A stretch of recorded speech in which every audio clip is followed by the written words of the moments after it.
success lies in meaningful implementation. A commitment is only powerful if it translates into protection, and action is only meaningful if it safeguards the future of our children. In Kenya, we are working tirelessly to interpret the principles of the Safe Schools Declaration across our education and security frameworks. We recognize that insecurity disrupts learning, and therefore we are strengthening inter-ministerial coordination to reduce risks to learners, teachers, and the school's infrastructure.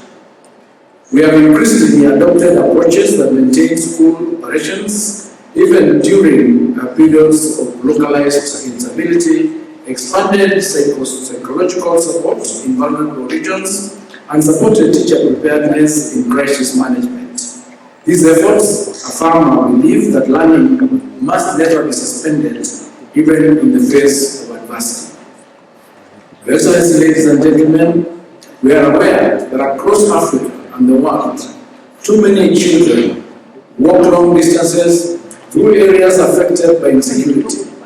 Too many teachers work in hardship conditions, and too many schools remain vulnerable to disruption or attack. These challenges are not merely statistics. They are stories of interrupted dreams. That's why this conference must be action-driven. The discussions held here must focus on strengthening national protection measures, fostering international support, enhancing accountability for violations, and increasing investment in education during crisis. Let us take advantage of this moment to ensure that the next decade of the Safe Schools Declaration transitions from advocacy to implementation and from pledges to measurable outcomes. Let Nairobi be remembered as a place where global commitments evolved into coordinated delivery and where we strengthened our resolve to protect education as a human right and a foundation for peace. Allow me, Your Excellency, at this juncture, to express sincere appreciation to our international co-hosts and partners, Norway, Argentina, Spain, Nigeria, the African Union, UNICEF, UNESCO, the Global Coalition to Protect Education from Attack, civil society organizations, and youth champions for their continued leadership and technical support in this area.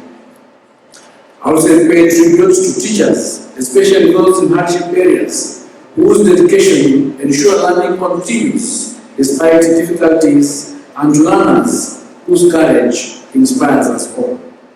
Ladies and gentlemen, as we begin this important conference, I'm confident that our deliberations will be constructive, collaborative, and focused on practical solutions. Together, let us reaffirm our responsibility to protect every child's right to safe education. And with that, it is now my singular honor. The government is enhancing teacher preparedness for crisis situations, strengthening psychosocial support, and ensuring continued access to learning in conflict-affected areas or counties. Hosting this fifth conference demonstrates Kenya's commitment not just to share in global protection strategies, but to actively advance them.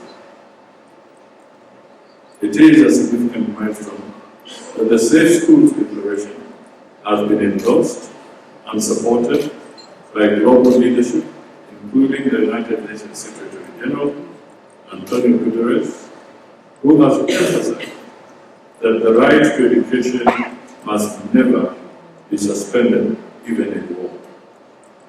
Education is the foundation of peace and the first step towards recovery.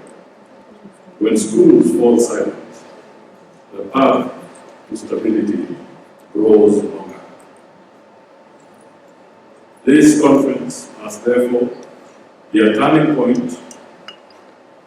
While the last decade built a strong framework, the next must deliver measurable impact. Our focus should be on practical solutions, preventing the military use of of schools, protecting teachers and learners, ensuring accountability for attacks, restoring access to learning, strengthening national monitoring, and mobilizing greater investment in education during crisis, because without funding, aspirations will remain unfulfilled. The fifth conference here in Nairobi marks a step from political commitments to operational action, where our decade of commitment turns into a decade of delivery. Let us renew our promise today that no child, no teacher, and no school shall ever be left unprotected. In conclusion, I express deep appreciation to our co-hosts and partners, Norway, thank you, Mr. Minister, Argentina, Spain, Nigeria, the African Union, UNICEF, UNESCO, the Global Coalition to Protect Education from Attack, civil society, and youth advocates for their steadfast leadership. I also salute our teachers tirelessly, working under difficult conditions, and the learners who pursue education with courage despite adversity. It is my distinguished honor, on behalf of the government of the Republic of Kenya, to officially declare the 5th International Conference on the Safe Schools Declaration open. And before I step off the podium, maybe I can just emphasize that let's also now have some special conversation around the threats that comes with AI. As much as we are talking about the safety of our schools, now there's a new threat, the cyber threat, the psychological warfare that is now beginning to take a different form, which can lead to a lot of scars, it can lead to a lot of suicide, it can lead to a lot of depression. As you deliberate, let's not just focus on the element of armed conflict. Let us realize that technology has now come with its challenges. As we embrace it, how do we make sure that our schools are safe with this new, silent,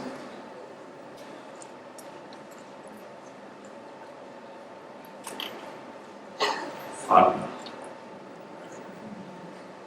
I didn't say enemy. Because technology is our partner. But the question then, will all partners come with good intentions? That's the question we want to ask ourselves. So, let me say, Karim, this conference is historic because we are commemorating 10 years, of which 25 years of optimal protocols on the involvement of children in armed conflict, and stand right after the African Union's year of education. Our goal, of course, in this conference is both very clear and very urgent: to strengthen the protection of education by 2032, a common action plan to accelerate the implementation of Safe School Declaration and ensure that all attacks on education are met with accountability, not silence. So let us remember that behind every child, or rather behind every statistic, is a child whose dreams have been delayed or destroyed, a teacher forced to flee, or a community scared by war. So it is really, really critical. So today, it even as we come together to assess where we stand, and we will be bold to confront the gaps that remain in this very important subject. Your Excellency, allow me to say that may this gathering be driven by courage, compassion, and conviction towards safe education. May our work here pave way for safer schools, empower children, create resilient communities across the world. In conclusion, Your Excellency, let us make this conference a turning point for education in conflict-affected areas.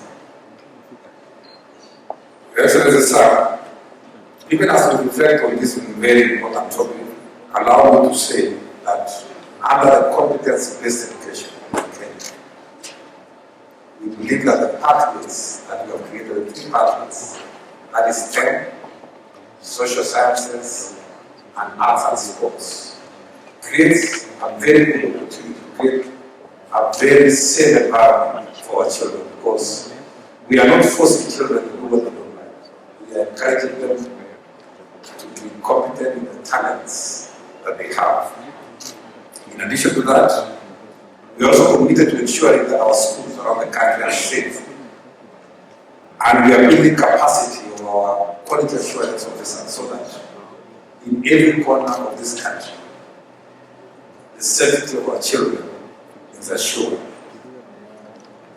As I wind up, I want to say, while I was in the State Department for Immigration and Citizen Services, we championed the Shirika Plan, which is an integral part of this conversation.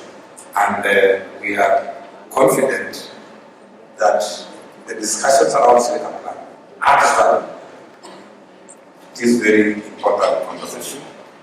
At this point, allow me to once again welcome all of us to